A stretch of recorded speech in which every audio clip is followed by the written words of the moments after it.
Hare Krishna, Krishna Krishna, Hare Hare, Hare Rama, Rama Rama, Hare Hare. Hare Krishna, Krishna Hare Hare, Hare Rama, Rama Rama, Hare Hare. Hare Krishna, Krishna Krishna, Hare Hare, Hare Rama, Rama Rama, Hare Hare.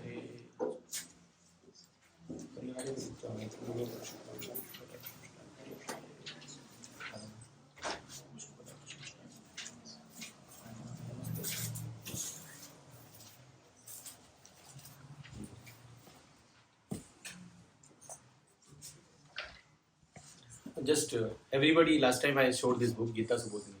If you don't have, it's good to have this book. You can find it on Kindle or something. It just gives a good summarization of the entire Bhagavad Gita. Okay, so we discussed, I'll quickly go through the first chapter. What have we discussed? Five parts, right? Verse number 1 was question by D.R.E.S.S, correct? So D.R.E.S.S was asking question, and then 2 to 11, Duryodhan went through some anxiety, right? That uneasy feeling was there because he was thinking that who is going to win. He was trying to poke, right? Diplomatic, we discussed all that. And then after that, 12 to 19, there was blowing of conch shells, by which they were trying to give encouragement, right? Blowing of conch shell itself means start of the war. Start of the war means now encouragement that we are going to start the war. And through the entire blowing of conch shells, through that verses, if you read those verses, you can understand that Pandavas are going to win the battle. Just by blowing those conch shells, the way Vedvyaji has written, he says Krishna's Madhav, who God is a husband of fortune, and he says that his Shankha, which is Haribol, yes, Panchajanya. It was a surprise test. Panchajanya. So it's known as Divyam. In the verse it's mentioned Divyam. So which means the transcendental. Transcendental means victory will be where there is transcendence. So like that they were blowing of conch shells. This is the various conch shells that are blown. And then fourth was seeing the army. After that Arjuna says that please take this army, take this chariot in the middle of the battlefield. I want to see both the sides. Kaun ko ladne aaya, I want to see that. And Krishna thought, now it's going to start. Bhagavad Gita is going to start. Right? And then as soon as he sees everyone, he flips. He says, Arey, I don't want to fight. He turned back. He said, I don't want to fight. And 4 reasons he gave. Compassion, enjoying, whom with I enjoy, right? There will be no one to enjoy with because everyone will be killed. So no enjoyment. Then F was fear of sinful reactions, right? If I kill people, there will be some sins incurred on me. And finally, D was destruction of family tradition because no ancestors would be there. Bhishma, Drona, all these people will be killed. No ancestors will be there, so destruction of family tradition. There is no tradition then. Those are various reasons he gave. The acronym we had kept was quest. So he's looking for answer in this, but he's using his own mind, misdirected quest. So that's where we ended chapter 1. Chapter 1 has 46 verses and we rushed through it. Chapter 2 has 72 verses. So we'll go with the speed of light. Okay. So now we will start chapter 2. Yeah. Chapter 2 is considered as the most important chapter of Bhagavad Gita.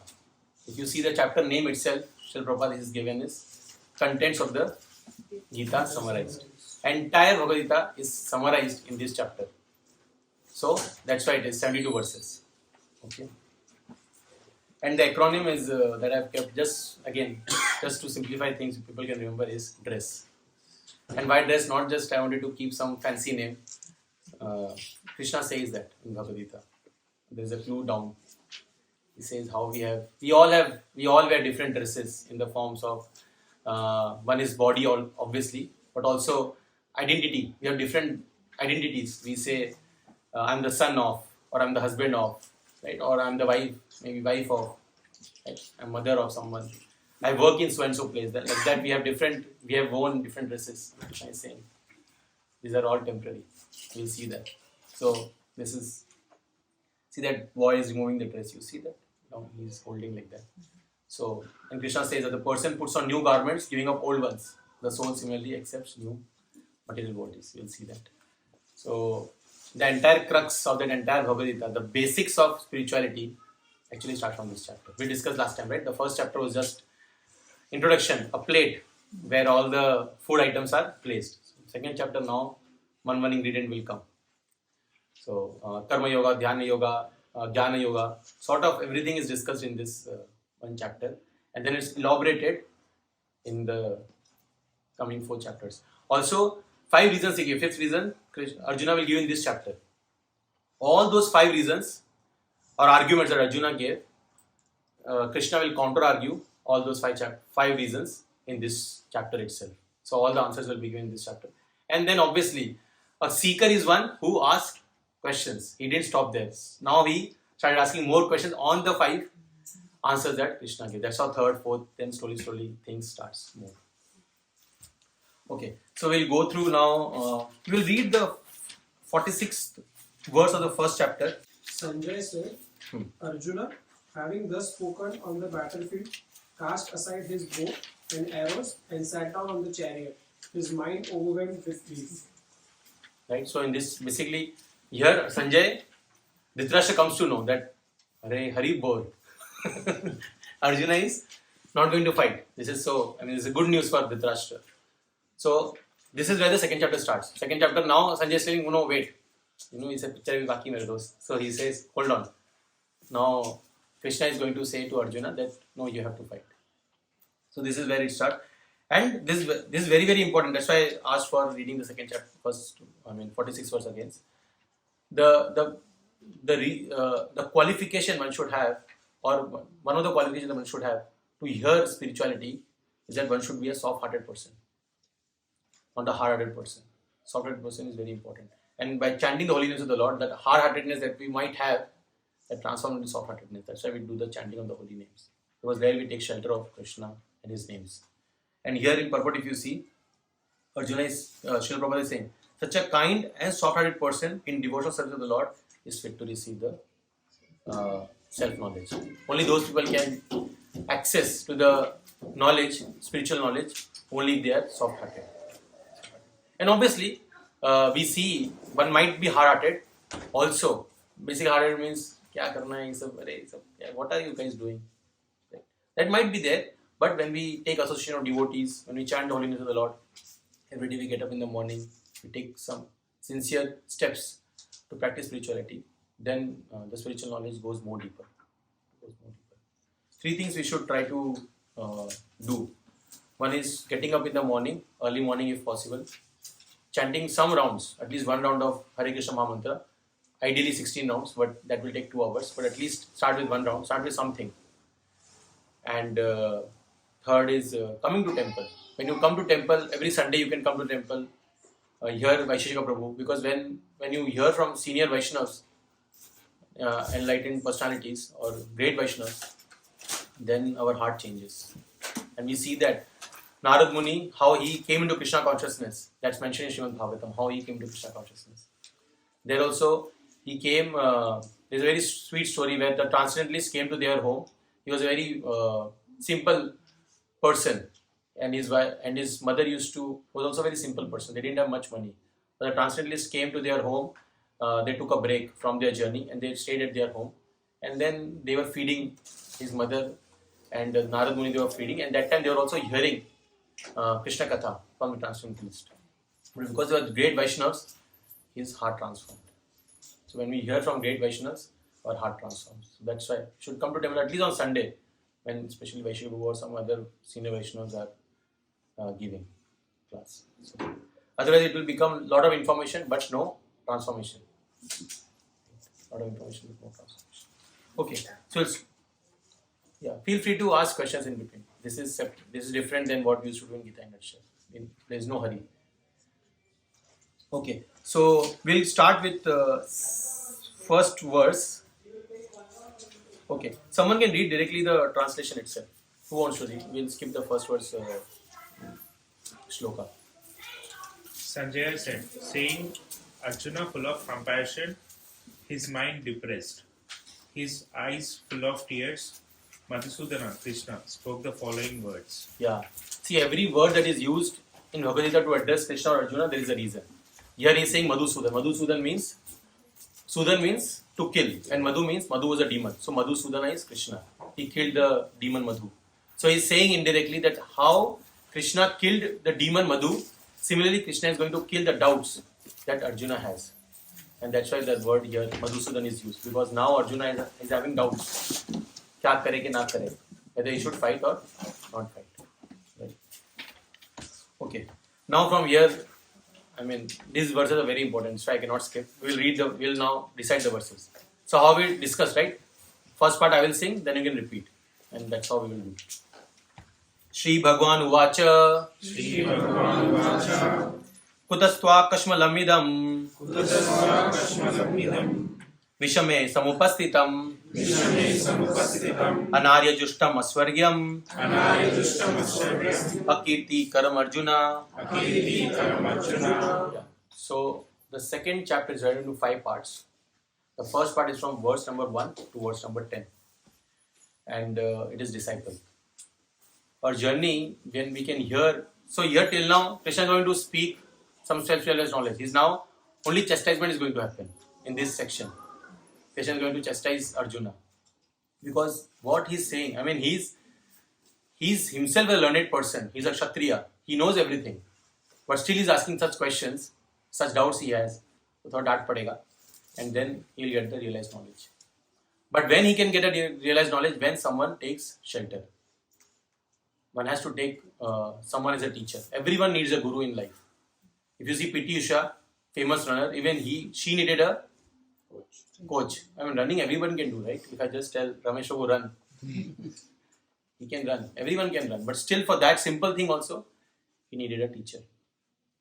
I remember once, Master was saying one devotee just approached, one person just approached him, and he was just discussing, and spiritual master asked him that, so what do you do? He said, I'm doing PhD. He said, in what you are doing PhD? So he said some fancy words, and then master said that, okay, keep it a little simple, what it means. So he said that when you take a bath, so the soap, sometimes that bubbles gets created, and sometimes some people have that big sort of shower and they sit there for long, they play with that.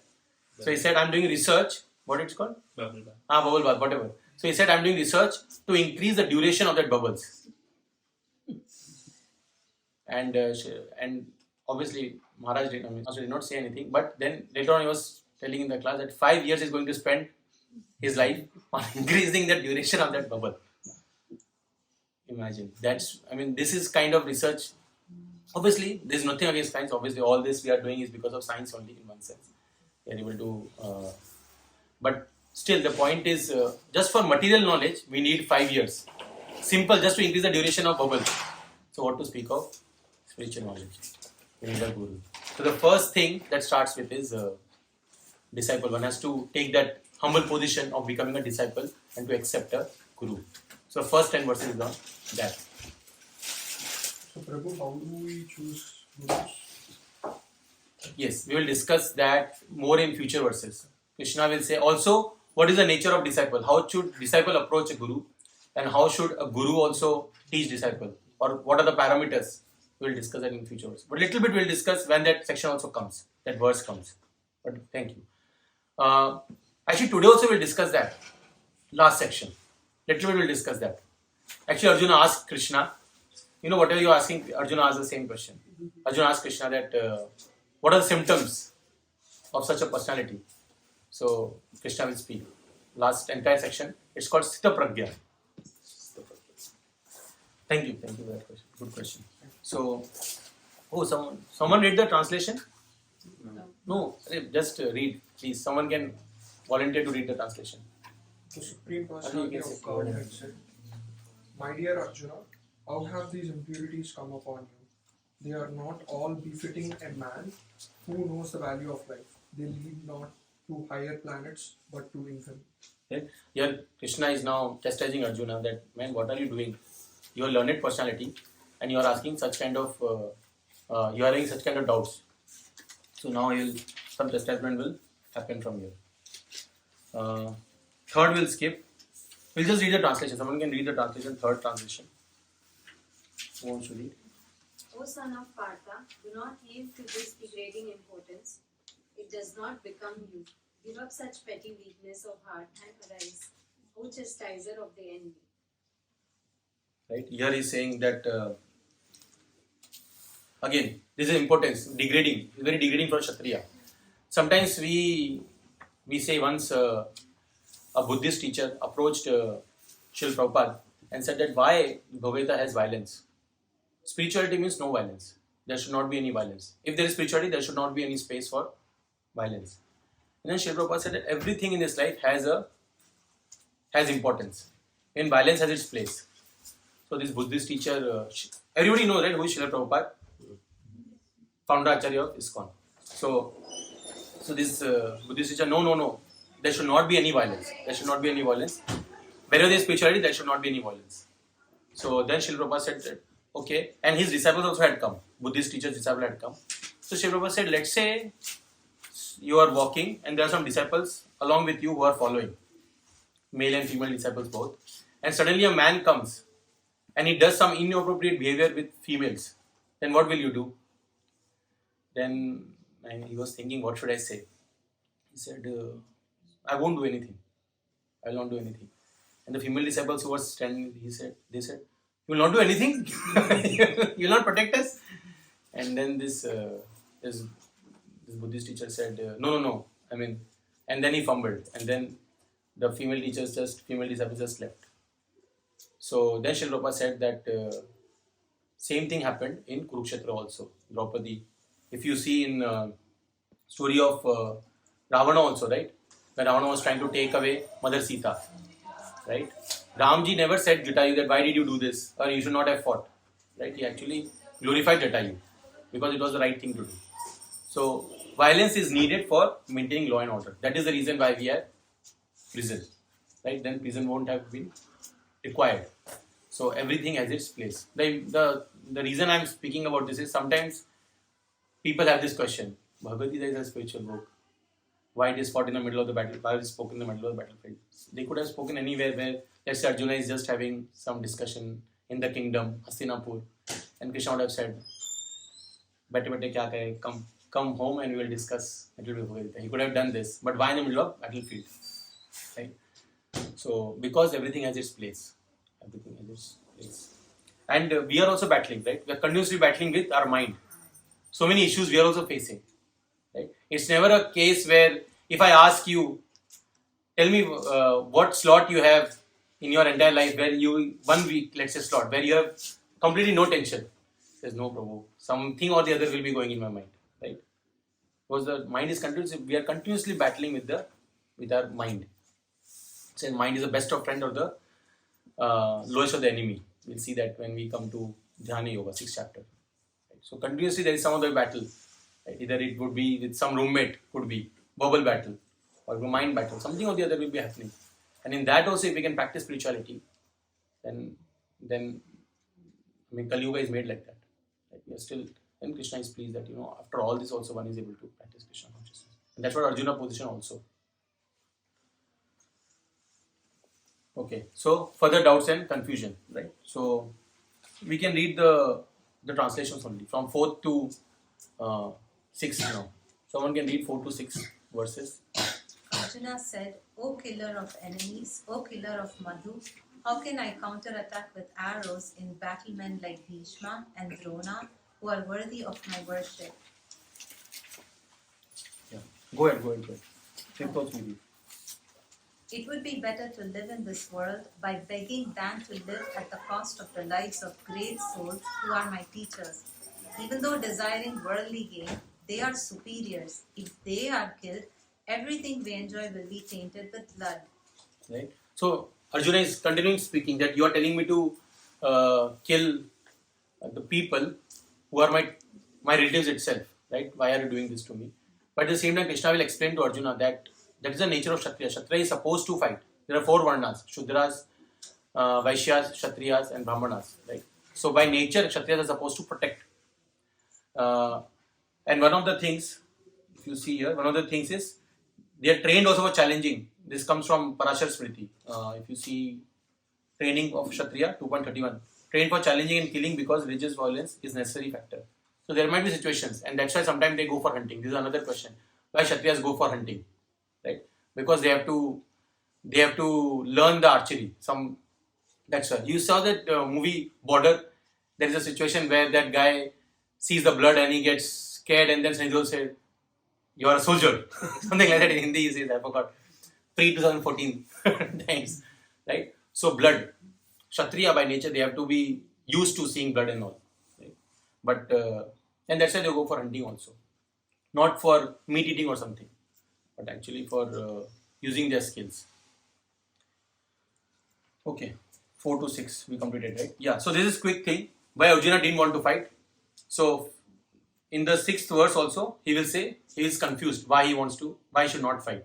And the answers are in all this section. To 2 to 11 to 30, Krishna will say the compassion that you're talking about if they are killed, that one should be compassionate. But whom you are killing? So the basic things of whom you are killing, Krishna is going to answer in 11 to 30. And then 31 to 37 is going to talk about enjoying. You're saying you will not going to, whom will you enjoy with? Right? So that answer also he will say in 31 to 37. And then 33, 38. We'll see when it comes. But in this chapter, all the questions will be answered by Krishna. Okay. We'll go little, this is the most important verse of this chapter. Or I would say rather this section also, because there are more. This chapter itself is very important. So we'll read this verse. Karpanya dosho pahata swabhava Prichhami tvam dharma samudha cheta Yashreyasya nishitan bruhitan me Shishyaste ham shadi mam tvam prapannam. Someone can read the translation. Now I am confused about my duty and have lost all composure because of miserly weakness. In this condition, I am asking you to tell me for certain what is best for me. Yeah. Oh, you Now- can read. Go ahead. Now I am your disciple and a soul surrendered unto you. Please instruct me. So now it will start. Now the entire Gita will start. This is just backdrop. So Arjuna now says that he's confused and says, I want to be your disciple. I'm your disciple now. Now you instruct me. Sometimes we see in some organizations, we see that in 3 days you get initiated. 3 days you practice, you come for the program, 3 days you be there. After 3rd day, you are initiated. Initiated means you have accepted a guru and you are now disciple, right, in 3 days. But that's the other reason why I got so attracted to ISKCON. In ISKCON, when you have decided that you want to take shelter or you want to accept spiritual master, for 1 year that we'll hear his lectures to decide whether I'll be able to give my life in terms of, can I give my life to him or not, in terms of services. And the guru also test whether he is capable enough to practice spirituality or not. Right? So for 1 year, actually, you have to wait. It's not like, okay, in 3 days. Everyone has different ways. They also ask, why you want to take initiation? There is interview and everything. And all this, when I saw in India, in fact, sometimes some people have to take 5, 6 years. Yeah. So the point is, it's not a simple thing. When you're saying that I want to commit myself to the process, it's not a simple thing. One has to be really dedicated. And that's why Arjuna also takes time and Krishna also takes time. Krishna also will test him through certain verses and then he says, no, you answer. And here we see that why it is so important. Right? Arjuna is taking a very, very humble position. He's saying, Karpanya dosho, I'm a kripan, I'm a miser. I don't know. We discussed in the introduction that how every chapter people have excuses. And how every chapter Krishna will thought excuse of why people have excuse that we don't want to practice spirituality. In every chapter, Krishna will thought or counter argue that why this excuse is not valid. In first chapter, the excuse that someone has that I have no time.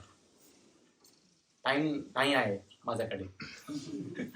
We have no time, right? When we go to books, sometimes people say I have no time. When you ask someone to come for Krishna consciousness, come for Katha, time nahi hai. And so much work is there, as if you are the CEO of the company. Right? We have no time. Arjuna also had no time. First chapter shows that only. Arjuna had no time, but still, imagine battlefield.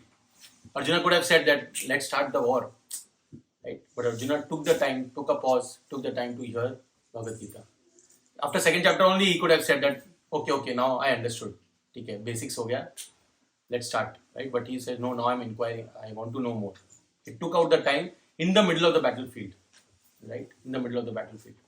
So situations will be there where we might say that we don't have time. But Krishna is showing from the chapter 1 from Bhagavad Gita that this is just an excuse. But we see great personalities, Arjuna, Parikshit Maharaj, 7 days to live, no time, right? In Srimad Bhagavatam, that's where Srimad Bhagavatam started. Parikshit Maharaj only 7 days to live. That time we will have our 100 things we want to do before I die, a laundry list. But he had only one thing, what a person has to do before he leaves this world. What is his dharma? He wanted to know that, not bumpy jumping.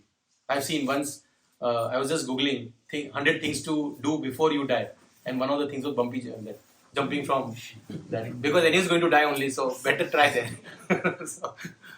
But Parikshit Maharaj, he had only one thing.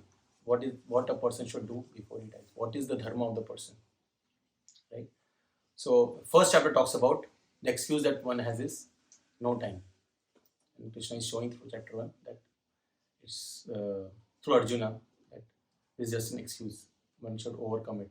And second chapter, this verse shows. People say that I know everything. Bhagavad Gita. When you go out for books and you try to give, especially Indians have this. Indians think, they say that, oh, I know Gita. 19 chapter, favorite chapter. There are 18 chapters in Bhagavad Gita. But they will say 19 chapter, my favorite chapter. But they have never opened the book, right? And here Arjuna, who is a very, very learned person, he's a Kshatriya of a kingdom. I mean, he's so learned, and still he's taking a humble position that I want to, please tell me, please guide me, I want to know more, right?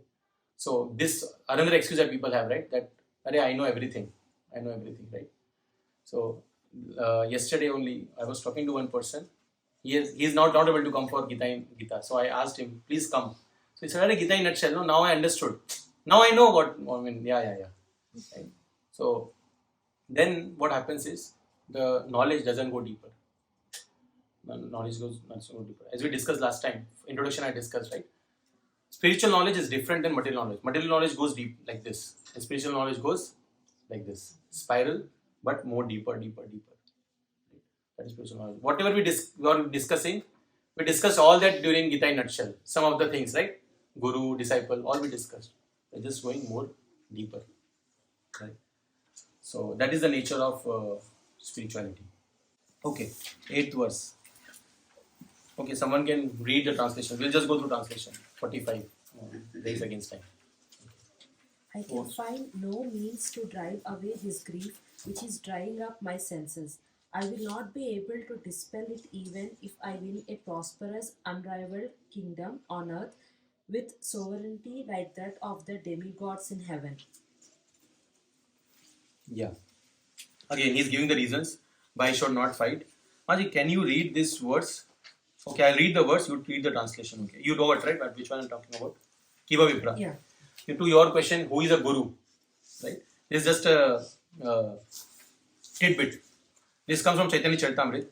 Kiva Vipra, Kibyanasi, Shudra Kene Noe, Ye Krishna Tattva Veta, Shei Guru Hoy. Definition of a guru. Who can become a guru? It does not matter whether a person is a Vipra, learned scholar in Vedic wisdom, or is born in a lower family, or is in the renounced order of life. If he is a master in the science of Krishna, he is a perfect and bona fide spiritual master. So, without being a master in the science of Krishna consciousness, no one is a bona fide spiritual master. It is also said in the Vedic literature. You can read that also. A scholarly Brahmana, expert in all subjects of Vedic knowledge, is unfit to become a spiritual master without being a Vaishnava or expert in the science of Krishna consciousness. But a person born in a family of a lower caste can become a spiritual master if he is a Vaishnava or Krishna conscious. Thank you. Once a reporter asked Srila Prabhupada, similar to what Harsha asked, how to understand who is a guru or who is a fit to be guru? from whom I can take shelter? Like that reporter asked Srila Prabhupada. And Srila Prabhupada answered, he said, because he was around people who were sort of drug addicted and all, because Lower East Side of New York, that's how he started Krishna consciousness. So he was thinking that I have to give an answer which they can understand. So he said, whoever is addicted to Krishna the most is fit to be a guru. Whoever is addicted to Krishna the most is fit to be a guru. So when we have our search, whom should I take shelter from? You have to look for who is addicted to Krishna. You should be addicted to Krishna. Not like once in a year, Janmashtami, I will come to temple. I will visit Krishna. I have done my job. Right? Not like that. Addicted to Krishna. 24/7 he is thinking about Krishna. He might not be coming to temple, not every day, depends on situation. But 24/7 is thinking about Krishna. Or how can he spread the words of Krishna to each and everyone? He is addicted to Krishna. That was Srila Prabhupada said. One who is addicted to Krishna is fit to be a guru. Here also, there is no qualification. Need not be Brahmana. Sometimes people have this notion that one who is a Brahmana can only become, then graduates to become a guru. No. If you see, when Srila Prabhupada started his ISKCON, is from Lower East Side of New York, where there were drug addicts, but they transformed into great Vaishnavas. Right? So, there's so much to speak on every verse. It's difficult to run. Anyways, someone can read the 9th verse translation. Sanjaya said, having spoken thus, There are more books here. Please take. You have a lot of books. Sanjaya said, having spoken thus, Arjuna, chastiser of enemies, told Krishna, Govinda, I shall not fight, and fell silent. 10th also you read. O descendant of Bharata, at that time Krishna, smiling in the midst of both the armies, spoke the following words to the grief-stricken Arjuna. Right? So now this section is over. Arjuna said, I don't want to fight. He gave his 5 reasons. What are the 5 reasons? Compassion. With whom will I enjoy if everything is lost? I mean, everyone will be lost. I have the kingdom. It's like in an island but alone. Third he gave is fear of sinful reactions. D, destruction of family traditions, and indecision. He's confused now. Confusion, great combination, because that's why you want to hear Krishna consciousness. Right? So now, from 11th verse, Krishna will now start giving Krishna conscious philosophy.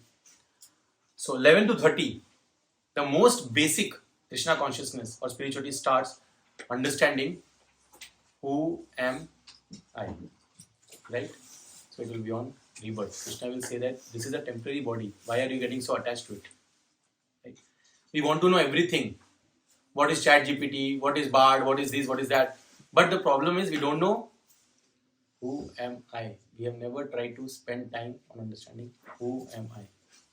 So Krishna will say that you are asking all this, but the basic you have to understand that this body that you are talking about, that you will kill them, is temporary. What exactly is going to be killed?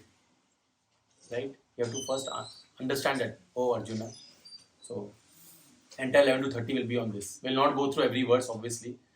But we'll see. At least we'll go through translations quickly. So, this entire section is on rebirth. He's going to talk about how we are the spirit soul and not this body. Okay. 10th we did. This ones we'll discuss the verse also. You can repeat after me. One more thing. See, here we discussed last time also Gita in nutshell. I'll just repeat again. When Krishna is speaking, the word uses Bhagwan. For Dhritarashtra it was Dhritarashtra. For Arjuna it was Arjuna. For Sanjay it was Sanjay. Oh Sanjay. Right? But for Krishna it is Bhagwan. Right? And we discussed what is the definition of Bhagwan. It's on page number 65 for hardbound. Second chapter. Second verse, not last paragraph. 1, 2, 3. Third paragraph where the Sanskrit word Bhagwan. Everybody can see? Yes. Second verse, third paragraph. Yeah. Sanskrit word Bhagwan. 65. For hardbound, 65. The supreme personality of Godhead. I'll read from the first. The Sanskrit word Bhagwan is explained by the great authority Parashar Muni, the father of Vyasadeva.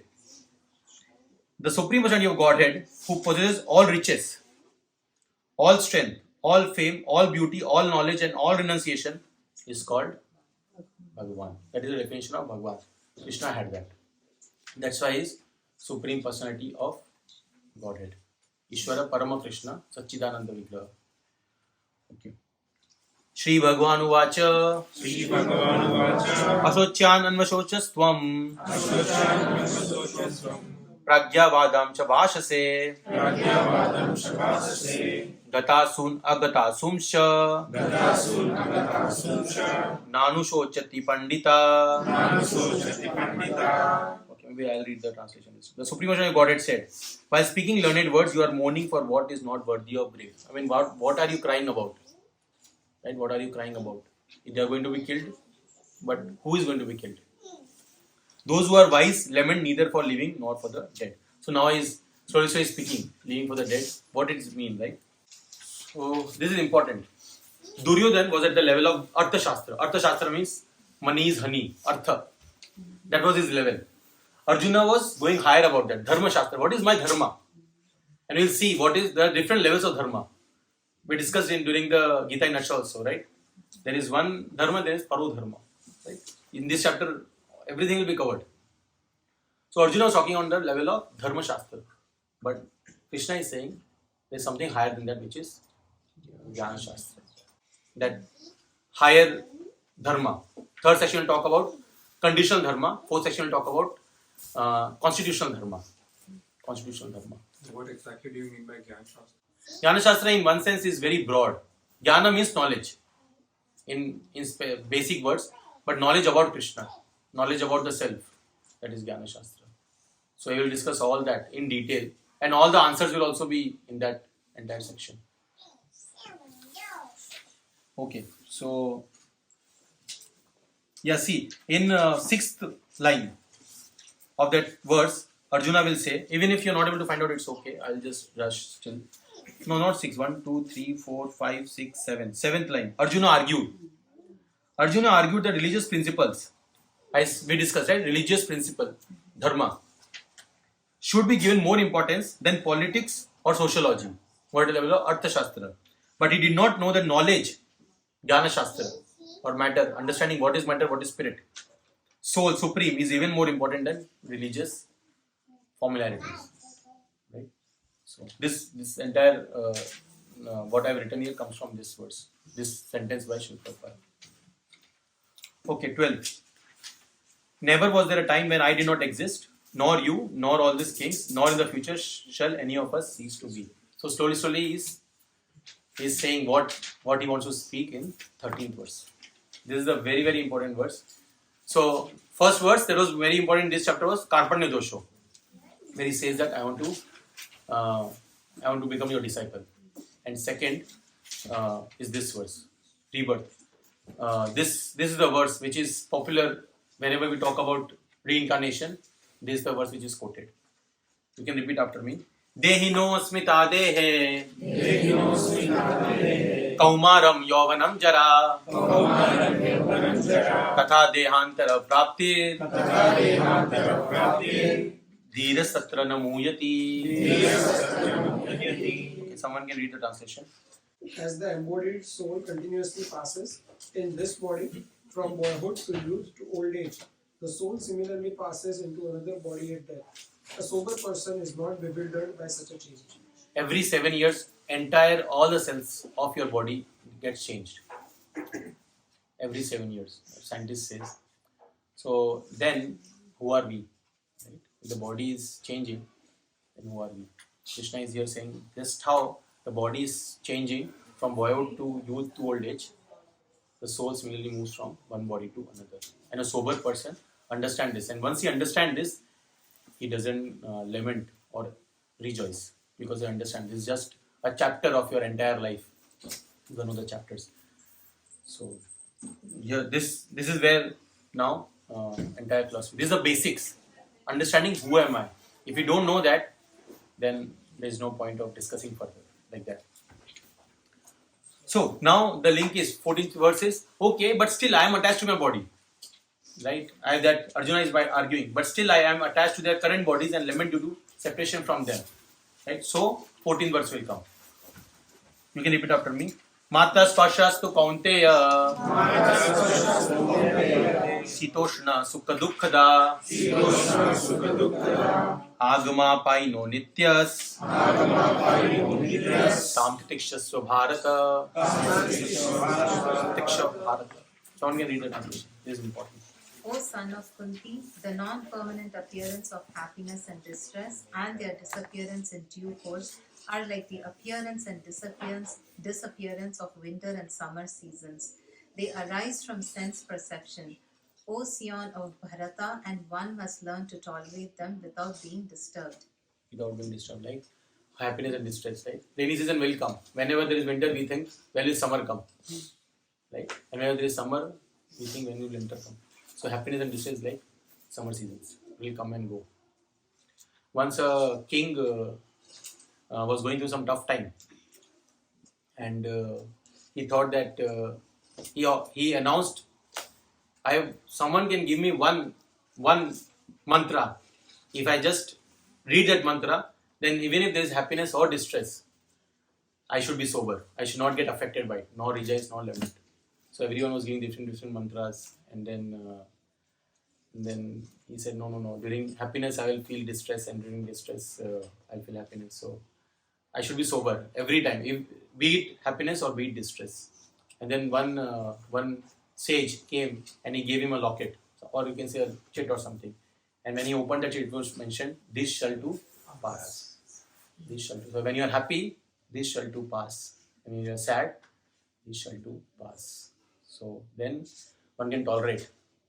That's what Krishna is telling to Arjuna here. One should tolerate. But why one can tolerate? Because he understands that this is just a chapter of life. It doesn't mean if someone is your near and dear ones has left, then you will say, no, I will not cry. Obviously, there will be grief. Pandavas also cried. Draupadi cried when she came to know about her sons. But still, through all that also, she was sober. They went through so many things. Pandavas, we discussed last time, they went through so many things, but they were sober because they knew underlying thing that they are the spirit soul. What do you mean by being sober? You're saying that people cry, people are in grief. No, sober doesn't mean not crying. Sober means tolerate. I was saying in that sense. Being tolerate. Obviously, there will be times in life where we might not be able to control our moods or emotions, and that's okay. That happens. Sometimes it is okay to accept it rather than becoming hard-hearted, because if we become too with not coming out of emotions also, one can become hard-hearted. And Krishna consciousness, it's all about emotions with Krishna. And that emotions have different phases. That also has phases with Vaishnavas. When Vaishnavas leave, there is grief. Right? In Vaishnavas, there is grief. So, and that is okay. But tolerate, sober means that, like for example, someone, girlfriend left. One is committing suicide, my girlfriend left, or boyfriend left. I know one person, he had come to the temple, he was crying. Another person asked, what happened? See, many people come to temple first time because girlfriend or boyfriend left. And they take up Krishna consciousness also. Kya life mein rakha hai? Right? But that tolerance is needed when one understands that this is just a phase of life. So, okay, 15th verse. We'll go through now translations quickly. So 15 and 16 both you can here read. doesn't mean that you are in consciousness. Huh? Like sober. No, you are conscious, no? Having presence of soul means conscious. Sober means you understand that happiness and distress is part of life. And during distress, you might have some emotions, but you understand finally that it is just a part of life. And you don't take it so to the heart that you take some steps which is not needed. Like for example, suicide, or maybe killing someone just because you got so angry. Right? Or killing yourself also just because. Something like that. You should be able to tolerate the situations. Sometimes it is needed because you understand this is a phase of life. This shall to pass. But consciousness is there, obviously. And if consciousness is there, emotions are there. Yeah, someone can read the 15th. O best among men, Arjuna, the person who is not disturbed by happiness and distress and is steady in both is certainly eligible for liberation. Yeah. So 16th also you read. Those who are seers of the truth have concluded that of the non-existent, the material body, there is no endurance, and of the eternal, the soul, there is no change. This they have concluded by studying the nature of both. Right. So we see that living body they go through, living entity they go through birth, growth, maintenance, production of byproducts, dwindling and death. Right. So we see here, right? Old age to death, and then again you are coming through a womb of some other person. Then again starting. Right. So we are all going through the cycle of life. Whenever I go for book discussion, I show this this photo. I don't know whether in this chapter it's there, but something similar like this. Let's see, this has. Oh, this doesn't have. That book has, small book has, because that is the book that I show to everyone. Cycle of life. Oh yeah, here. Yeah, this one. And they get very scared because they are seeing truth. Nobody wants to see the truth. For many people, ignorance is bliss. What is the body and soul? Matter and spirit. Right? Not conscious, but soul is conscious. Changes, soul doesn't change. We'll see the definition of soul. Temporary, eternal, dead and alive. Right? We'll go fast a little. We discussed all this during Gita in nutshell course. I just want to show this one video. How our body is changing. Did I show this before? Yeah. Oh, I showed. Okay, then we'll skip it. And the body is continuously changing. So we have a choice whether we want this body or this body, right? Or this. Okay, we'll go next. So tolerate, right?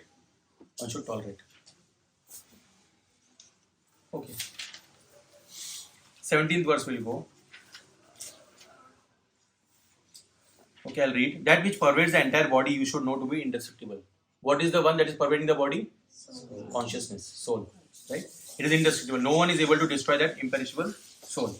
And here you see from Shvetashvara Upanishad, from various places, what is the size of the soul is mentioned. This soul is described. Oh, sorry, I'm just reading whatever I marked.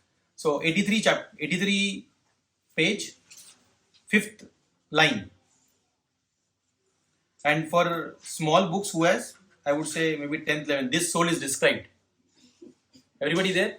Yes. This soul is described as 1/10,000th part of the upper portion of the hair point in size. Right. Okay, divide it, and basically the point is it is very, very small, and that's why the material tools cannot help it. We need something spiritual. And how? By practice of Krishna consciousness. Chanting of the holy names. Krishna actually, one can realize what is the nature of the soul then. Balagra Shata Bhagasya. It's not like Srila Prabhupada has just mentioned what to say, okay, let's put 10,000, maybe it will look sound cool. It is coming from Shvetashvara Upanishad.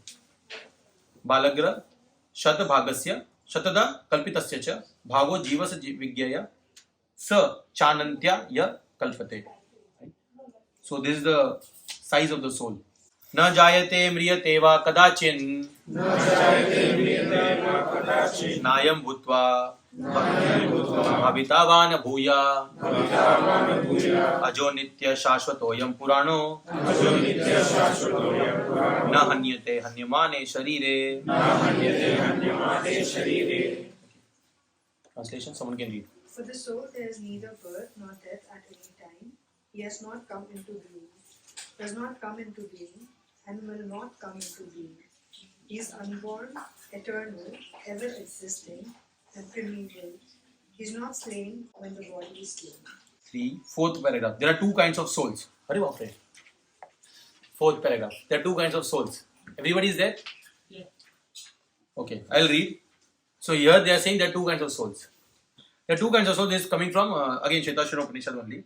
Namely the minute particle soul, Anu Atma. They are small. Anu Atma.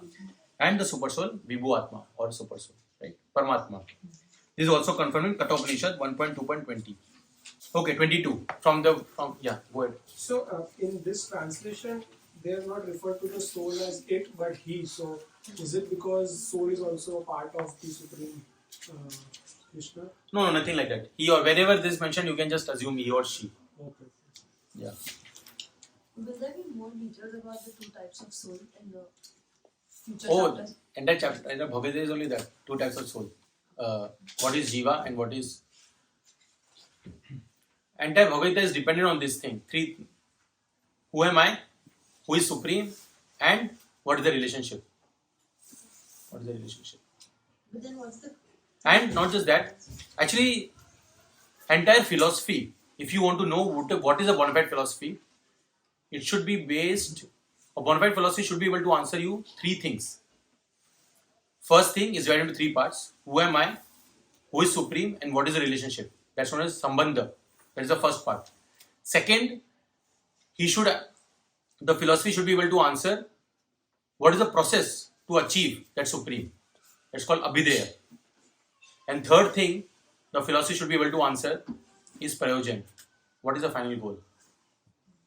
Bhagavad Gita will answer all these questions. Sambandha, Abhideya and Prayojan. Sorry, I cut you off. You go ahead. What was your question? But it says there are two kinds of soul, right? Like, does it mean that part of the soul is one and the super soul is Krishna? Yeah. That's So in every living entity, there is Atma and Paramatma. And this Paramatma is, in a technical term, it's known as Kshirodakshai Vishnu. Kshirodakshai Vishnu. There is Karnodakshai Vishnu, there is Garbhodakshai Vishnu, and there is Kshirodakshai Vishnu. So the Kshirodakshai Vishnu enters into each and every living entity. Garbhodakshai Vishnu enters into each and every universe. And Karnodakshai Vishnu is the super soul of all the universes. Like that. This is all part of Srimad Bhagavatam 2nd canto. And that is too much to take, but just a tidbit. Okay. 22nd verse, from which we kept this chapter name, D.R.E.S.S. So here Krishna will say, Vasam Jijirnani Yatha Vihaya Navani Grinati Naro Parani Tatha Sharirani Vihaya Jirnani Anyani Samyati Navani Dehi. Sorry, in the translation. As a person puts on new garments, giving up old ones, the soul similarly accepts new material bodies, giving up the old and useless ones. Thank you. So, obviously now style is to wear useless clothes only, but ideally when the clothes are used up and no longer in shape, we don't think so much changing it, right? Similarly, a person doesn't get so hyper when he's changing his body also, when the body is getting changed. Bhakti Tirth Maharaj, there is a very beautiful story. My spiritual master, Radhanam Swami, was with Bhakti Tirth Maharaj. Bhakti Tirth Maharaj was leaving the body. And while he was leaving the body, he was going through he had some major disease and he was going through a lot of pain. But through that pain also, he was very happy. He was in bliss. And he was holding the hand of Radhan Maharaj and he was saying that it cannot get better than this. Whatever situation I am in, it cannot get better than this. Because in background, all the devotees were chanting the holiness of the Lord. There was loud kirtan was happening. That is a devotee. Whatever the situation is, he is happy. He is happy. So he still said that situation where he was so much in pain, he was still thinking of Krishna and he was ready for the final destination. The next destination rather. We are making so many plans, right? Right now the plan would be next day office hai, kab khatam karega ye banda. And that can be the plan, right? So something or the other thinking could be.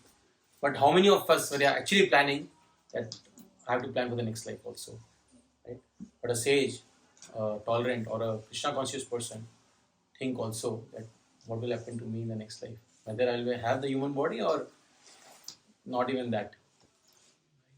That question one asks. So the souls keeps moving like from Yes. like there's no end. There is end. That will come to 6 to 12 chapter will discuss that. 7 to 12. Bhagavad is very nicely placed. First 6 chapters talk about Karma Yoga, last 6 chapters talk about Jnana Yoga, and middle 6 chapters talks about Bhakti Yoga. It's like a sandwich. And you have that in biscuit. You remember in middle cream used to be there, and used to eat only the cream. I used to give that upper part and lower part to my mother. I used to eat the middle part. One question. So Yes, go ahead. why don't we remember our last life? Oh, you want to? It will be a torturous situation. In fact, Ian Stevenson is one of the scientists, researcher, who has done more than 5,000 cases where some people were able to remember their past lives. It's actually very torturous. We discussed last time, right? Who are the people who are able to remember their past lives? One of the people who have done a lot of sins in their life.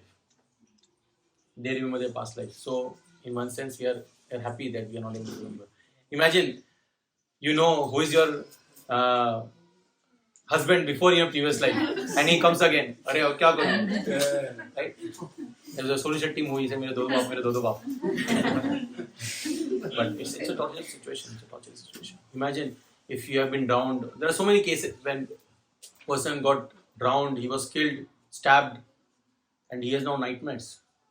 One person was killed while he was a fighter pilot, and he got killed in the next life. He used to get nightmares about that thing, and then Ian Stevenson came, and then they came to know that this is the previous life remembrance.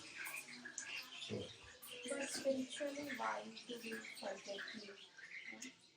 yeah, so Krishna makes that arrangement for us only, so that we don't remember. If we remember it, so past life impressions are there in mind and intelligence, but not specific scenarios, because that will be disastrous. But impressions has to be there, because that's how we are, why we are doing certain things, or why we are born in a certain place, why we have certain beauty. There are 4 things that comes from previous life: birth, wealth, knowledge, beauty.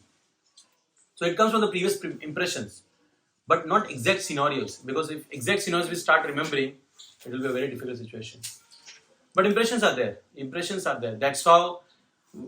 Why? See, some people, you just give them Bhagavad Gita. Next day they are coming to temple and they are practicing Krishna consciousness. Just it's so normal for them. It's very normal. And for some, घिसते रहे 10 साल तक. I mean, they are not able to take. It's previous life memory. I mean, previous impressions. And for that matter, anything. Some people just they flip pages and they. I remember my friend. During that exam time, we used to in Mumbai college. We used to have 4-5 days of holidays.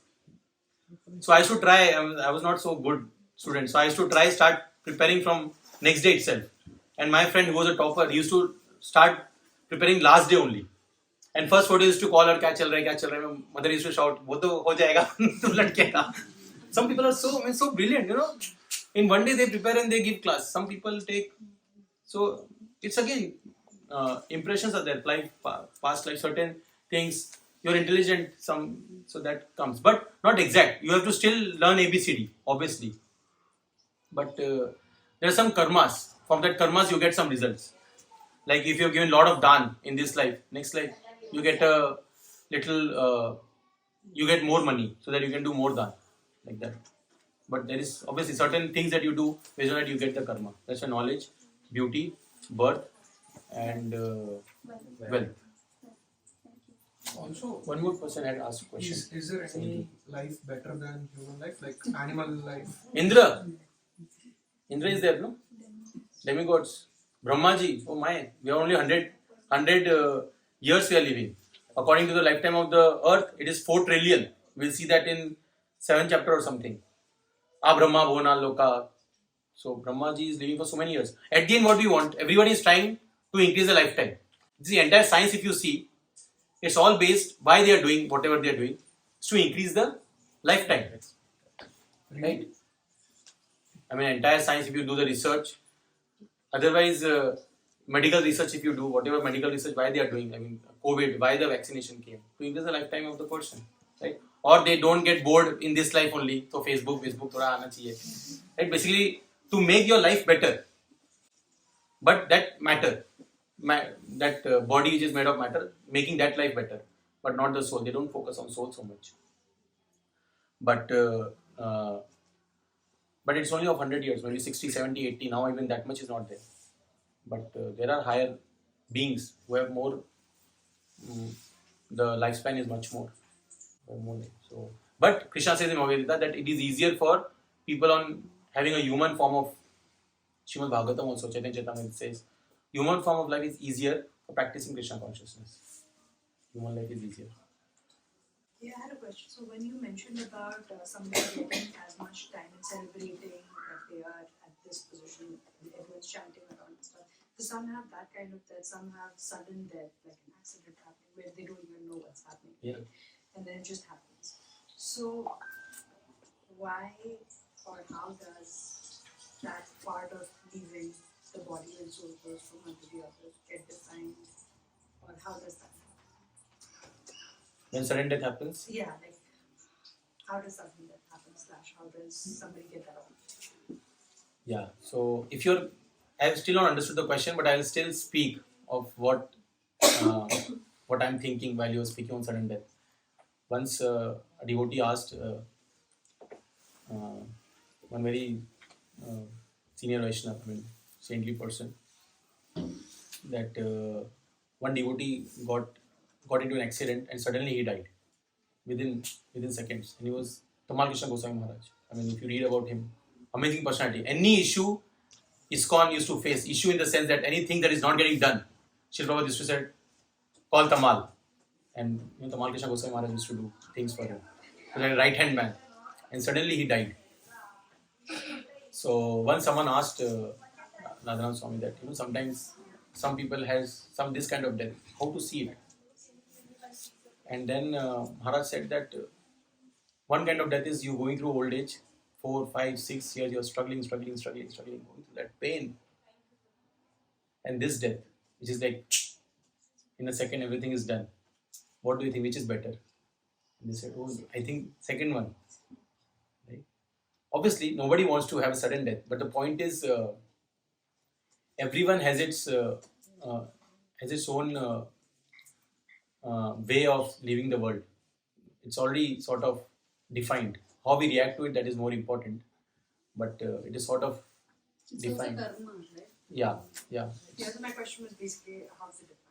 It's because of the karma. Obviously, it's because of karma, but we have to understand when we speak about it, the karma philosophy is more applicable.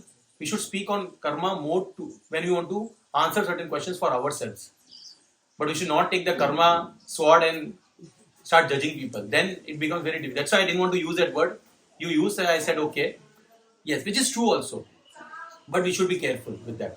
But we have to also understand that maybe there is a certain next life that would be much, much better for him. Or maybe Krishna just took him because there was some other service that was needed and that has to be started sooner. We don't know. But what is more important is what he is doing at his entire life. We'll see that in 9th chapter. The 3 things that depends on the next life. One is what you remember at the time of death. Second, what activities you have done. And if you have practiced Krishna consciousness, then Krishna's intervention will also happen. If not, then these 2 things depend on the next word. We'll see in the 9th chapter. Yeah, we'll go ahead. Otherwise, we can have 12 o'clock prasadam. I am fine. Okay, so we will skip all this part. 29th. This is just a sweet word. That's why it's like everybody's there. Ascharyavat pashyati kaschidенam. Pashyati kaschidенam. Ascharyavat vadati tathaiva chanya. Ascharyavat chainam anya shrunoti. Shrutvaapyenam vedana chaiva kaschid. This is an amazing verse. Only in the translation. Some look on the soul as amazing, some describe him as amazing, and some hear him as amazing, while others, even after hearing about him, cannot understand him at all. That's the amazing part. That's the amazing part. Him as in Krishna? Soul. Again, he or she. We'll read that more and I'll just give it. No, when it comes, we'll speak. I don't do. Okay, so now 31st to 37. This section talks about conditional duty. Swadharma. Basically, Krishna is saying to Arjuna, engage in the duty because you have a certain body, now you have a certain dharma also. As a Kshatriya, as a mother, someone thinks, right? Spirituality means going to the forest, going to the Himalayas, and just leaving everything. No, Krishna will say that you have to do your duty. Plus, you have to do Krishna consciousness. This section talks about engaging yourself in your duty. So, we did disciple. Second was rebirth. Third is engage. Right? 31 to 37. Someone can read all the verses, 31 to 37.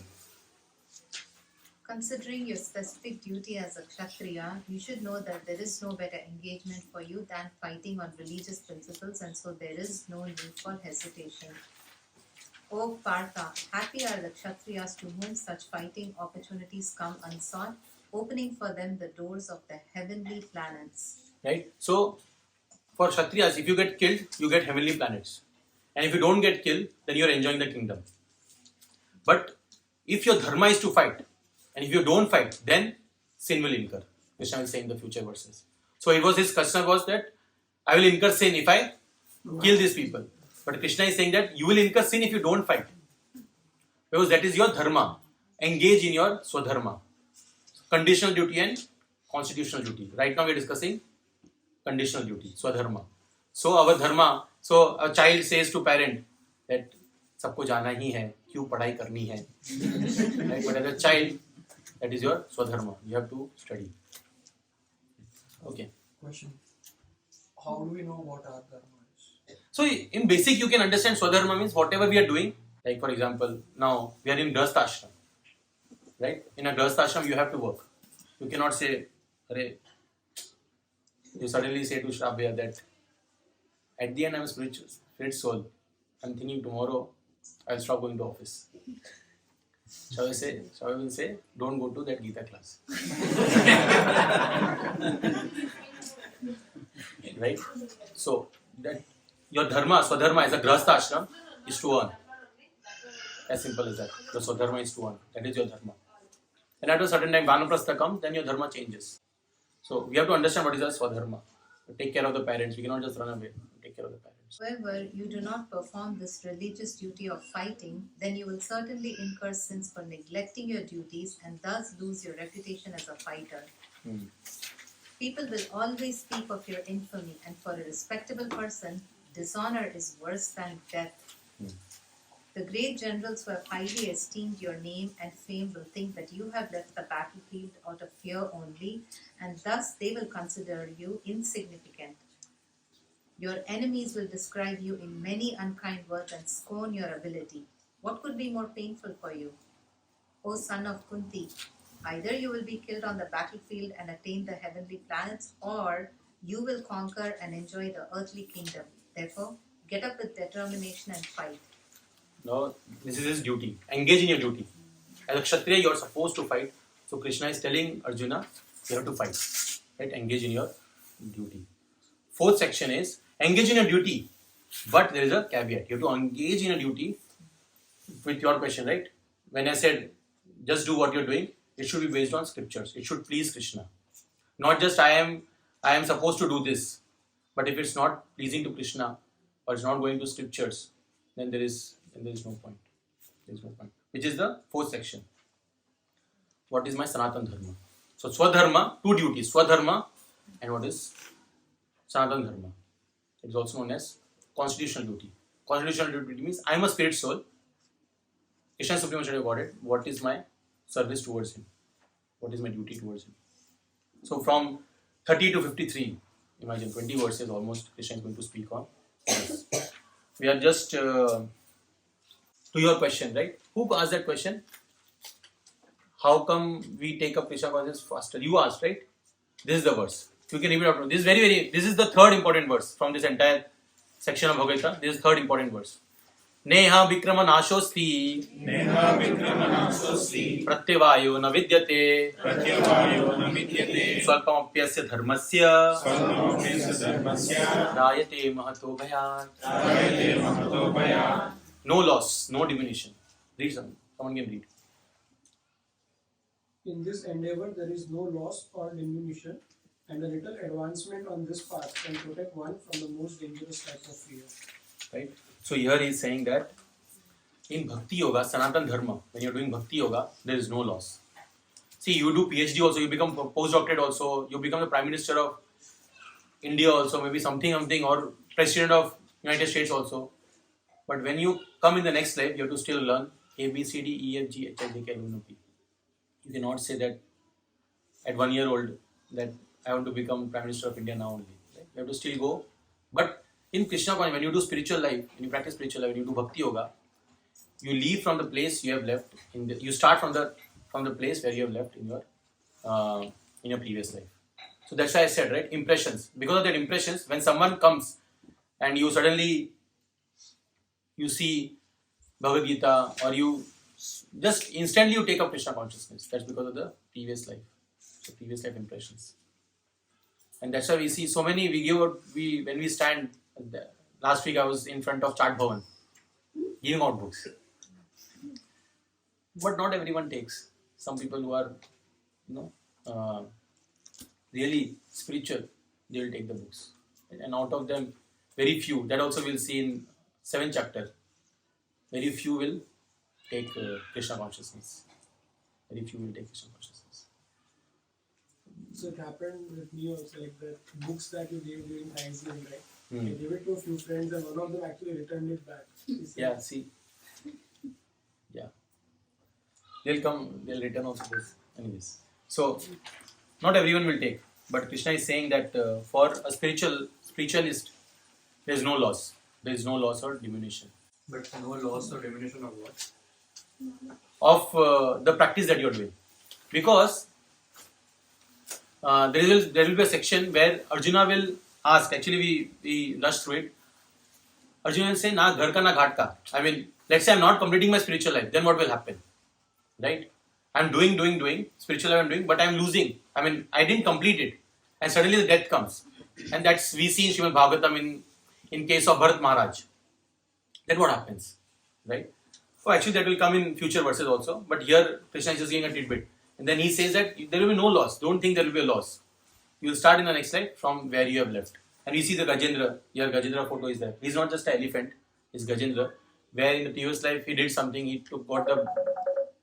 Oh, so many calls. Oh, he got the body of elephant. But he remembered. He remembered what he had done in the previous life. And he started singing prayers. Imagine, elephant is singing prayers. Gajendra Moksham. Right? There's a famous prayer. It comes from Srimad Bhagavatam. So he remembered his previous life. Because, not previous life, but at least the impressions were there. And immediately started praying as soon as Lord Vishnu came. From where it came, because there was no loss or diminution. 41st verse. Those who are on the path are resolute in purpose and their aim is one.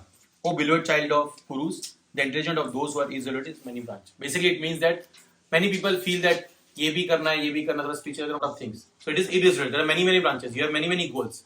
But one who is completely focused, addicted to Krishna, he is able to achieve Krishna more easily. Because there is Vyavasatmaka Buddhi, Ekeha Kurunandana. Focus is only one thing. Krishna. Focus only one thing. And everything that we are doing, it doesn't mean that we will stop our Swadharma again. But we are doing all that in connection with Krishna. In connection with Krishna. How I can give my results? 42, 46, third also we will read. I will read the translation. Men of small knowledge are very much attached to flowery words of Vedas, which recommend various fruitive activities for elevation to heavenly planets, resultant good birth, power, and so forth. Being desirous of sense gratification and opulent life, they say that there is nothing more than this. So, the entire Vedic scriptures is not just about spirituality. And that's why you have so many other karma kanda also, right? So, Krishna is saying it's not just about spirituality. The Vedic scriptures also talk about flowery languages. Do this, then you will get this. Do this, you will get this. And some people get allured by that and they don't take up parodharma. Krishna is talking about that here. 54th. So now, Krishna spoke about what is the Sanatana Dharma, and that is Bhakti Yoga. That will be discussed more in detail in the 3rd, 4th, 5th chapter in the future verses. But he now spoke about Sanatana Yoga, Sanatana Dharma. So now, first thing that now Arjuna is thinking is, you spoke about Sanatana Dharma, you spoke about advanced Vaishnav, advanced spiritualist, but then he is thinking, how does he look? What are his symptoms? How to know he is a spiritualist? Right, to your question. So that question now, he will ask last as, that is Sthita Pragya. He says, who is a Sthita Pragya? Sthita Pragya basically means you can think of, here he is saying, a person who is in transcendence, basically a spiritual person. So D was for disciple, R for rebirth, E for engage in your duty. Fourth was what is your Sanatana Dharma, and fifth is Sita Pragya. This entire chapter now, future verses, all the verses is how does a Sita Pragya looks like, how he walks, how he talks, what he does. It's all about that, Sita Pragya. Who is Tita? A transcendental person, like that. And he is Srila Prabhupada, the founder Acharya of ISKCON. So he asked 4 questions. Okay. Arjuna said, 54th verse, "Oh Krishna, what are the symptoms?" Right? What are the symptoms? How to find out that this person is a Sthita Pragya? How does he speak? How does he speak? Second question. Third is, what is his language? Basically, how does he speak? Fourth is, how does he sit? And how does he walk? So how does he walk? How does he sit? How does he speak? And then what are the general symptoms? And all those answers will be in the future verses, 55, 56, 57, 58 to 63, 64 to 71. All the 4 verses will be in this. I'm thinking, actually 37. I think we should stop here. We will cover this section and 3rd chapter in the next section. Otherwise, I'll just be rushing. It's already 37. I don't want to. I want to respect your time also. Tomorrow is Friday. So. Okay. Anyone has any questions? Okay. One question. So, yes, go ahead. In the previous section, you said Krishna said if you don't do your duty, Arjuna, what others will think of you? Infamy. Yeah. So why did you mention that? Why to worry about others? Again, because he's a Kshatriya. Kshatriya, yeah, good question. Actually, very good question. So Kshatriya means a leader. If a leader is not good, then other people also will follow like that. Right? Like one of the things was that destruction of family tradition. Destruction of family tradition means that if there are no men remaining, women will be alone, so they can be exploited by other men. So this was one of his concerns. He says in 1st chapter. So Krishna is saying, what are you talking about? If Duryodhana becomes the king, they will be more in danger. That's what happened to Draupadi. But if Yudhishthira becomes the king, then they will be more safe. So if you run away, if Duryodhana becomes the leader, if he is behaving like this, the people who is following him, because he is a leader, they will also behave like this. Right? With more power comes more responsibility. Right? So similarly, if you are in a leadership position, then there are more eyes on you. That's why a leader has to be very, very sattvic. A guru should be very, very sattvic. A guru is there. So many people we say, you see in India, the title Acharya is there, but he's smoking. Right? That is not an Acharya. That is not a guru. Similarly, saying that you are a Kshatriya. Kshatriya by nature is supposed to protect dharma. You are running away, other people will follow you. Right? Imagine your court case is going on. You see your brother, but he is a murderer. And you are a judge. As a duty, you have to punish him. If you say, no, that's Agga Bhai, he's my brother, then you are not doing your duty. And the other judge who will come, he will say, my previous judge also did this only. I also do the same thing. So a leader has to keep very, very high standards. He should know the Shastras very well. Dharma Shastra also and Jnana Shastra also. Right? So that's why. And if Yudhishthira is going to be the king, why is the entire Bhagavad Gita discussion happening between Arjuna and Krishna? Why not Yudhishthira and Krishna? Amazing question. I got these questions I cannot avoid to answer. Why Bhagavad was spoken to Arjuna only of all the people? Because there were many reasons. One reason was, if we talk about internal reason, then Krishna is always remembering Vrindavan. Krishna always remembered Vrindavan only. And one of his Gopa friends, his name is Arjuna Sakha. So whenever he thinks about Arjuna, he talks to Arjuna, he remembers Arjuna Sakha. So Acharya has mentioned that is the internal reason. But there is the external reason, which is Bhagavad Gita. More you can connect with. And the reason is, Arjuna was the main fighter or main, like a Sachin Tendulkar of that team. So sometimes the main person needs to know the philosophy much more. That is the idea basically. A person again who is at the leadership position or who has the high standards, he can also be in a doubt. Arjuna was put in a position, he was overwhelmed. Please understand, Arjuna was not like a foolish or something, he doesn't know anything and he suddenly is coming. He was actually a very learned person, but he was put in a situation just to speak Bhagavad Gita. Why? Because it's like Srila Prabhupada actually gives an example of mother-in-law and wife and daughter-in-law. Mother-in-law and daughter-in-law. Mother-in-law has to chastise daughter-in-law. She might not be able to do directly because, bura maan jayegi. So what she will do is she will chastise her daughter. How are you doing? You should not do like this. And then daughter-in-law will see and say, "Arey, isko aisa nahi karna chahiye." So Krishna telling us, "Fool," we might not be able to take it. So Krishna is telling Arjuna, "You fool," and Arjuna can take it. Arjuna can take it because he was a very pure devotee of the Lord. 4th chapter, Krishna will say to Arjuna, "Why I am speaking this entire knowledge to you is because you are my great devotee. You are my great devotee." Obviously, Yudhishthira Maharaj also was there, but because Arjuna was his very dear friend also, and there was a friendship with Yudhishthira Maharaj, it was awe and reverence, and with Arjuna there was friendship also, and because he was his charioteer. I mean, there are many reasons, but one of the major reason was Krishna wanted to show the person who has so much high capabilities, because not just position, also capabilities. Right now, people don't have so much respect for position than what he can do. Arjuna alone could have completed the entire war. Yudhishthira was dependent on Arjuna. That person, that capability, that person also can flip. But what he does when he gets flipped, that is more important. Right? So that's why Arjuna was spoken. Obviously, there are many reasons. When you're in a difficult situation, you asked us. Krishna is trying to say that this too shall pass. Think of, right?